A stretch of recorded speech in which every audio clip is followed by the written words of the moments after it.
ایک رات عالم خواب میں سکون طاری تھا۔ چاندنی رات تھی، لوگ گہری نیند میں سو رہے تھے۔ اسی وقت اللہ کے ایک نیک بندے حضرت حسن بصری رحمۃ اللہ علیہ اپنے حجرے میں سوئے ہوئے تھے۔ تہجد کا وقت ہو چکا تھا مگر ان کی آنکھ نہیں کھلی۔ اچانک ایک سفید لباس میں ملبوس نورانی چہرے والا شخص اندر آیا اور آہستہ سے کہا، اے حسن اٹھو، اللہ تمہیں پکار رہا ہے، تہجد کا وقت ہو چکا ہے۔ حضرت حسن بصری رحمۃ اللہ علیہ چونک کر اٹھے۔ دل میں خوشی ہوئی کہ کوئی اللہ کا بندہ مجھے جگانے آیا ہے۔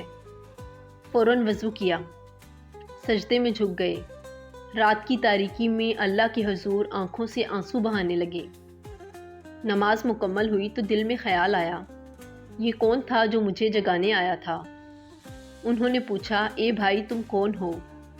وہ شخص مسکرا کر بولا، میں ابلیس ہوں۔ یہ سننا تھا کہ حضرت حسن بصری رحمۃ اللہ علیہ کا چہرہ غصے اور حیرت سے بھر گیا۔ بولے، تو شیطان، تو نے مجھے نماز کے لیے کیوں جگایا؟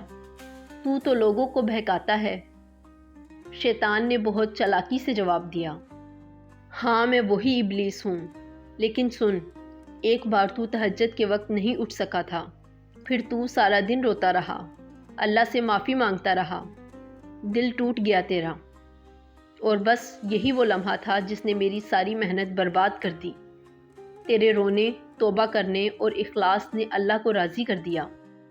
اس بار میں چاہتا تھا تو تہجد تو پڑھ لے، لیکن پھر اس پر فخر کرے، اپنے آپ کو نیک سمجھے، دوسروں کو کمتر جانے، اور یہی میرا سب سے بڑا دھوکہ ہے، عبادت کے ذریعے انسان کے اندر غرور ڈال دینا، یہی میری سب سے کامیاب چال ہے۔ یہ سن کر حضرت حسن بصری رحمۃ اللہ علیہ کانپ اٹھے اور کہنے لگے، اے اللہ ہمیں عمل کے بعد غرور سے بچا اور ہر نیکی کو صرف تیری رضا کے لیے قبول فرما۔ درس ہدایت: عبادت کرنا بہت بڑی سعادت ہے، لیکن اس سے بھی زیادہ ضروری ہے کہ ہم اخلاص رکھیں اور کبھی بھی فخر نہ کریں۔ اگر شیطان ہمیں گناہوں سے نہ روک سکے تو وہ نیکی کے ذریعے ہمارا دل خراب کرنا چاہتا ہے۔ لہٰذا ہر نیکی کے بعد اللہ کا شکر ادا کریں، توبہ کریں اور اپنے دل کو صاف رکھیں۔ اگر آپ کو یہ کہانی پسند آئی ہو تو دوسروں تک ضرور پہنچائیں، شیئر کریں، سبسکرائب کریں اور نیکی کے اس پیغام کو عام کریں۔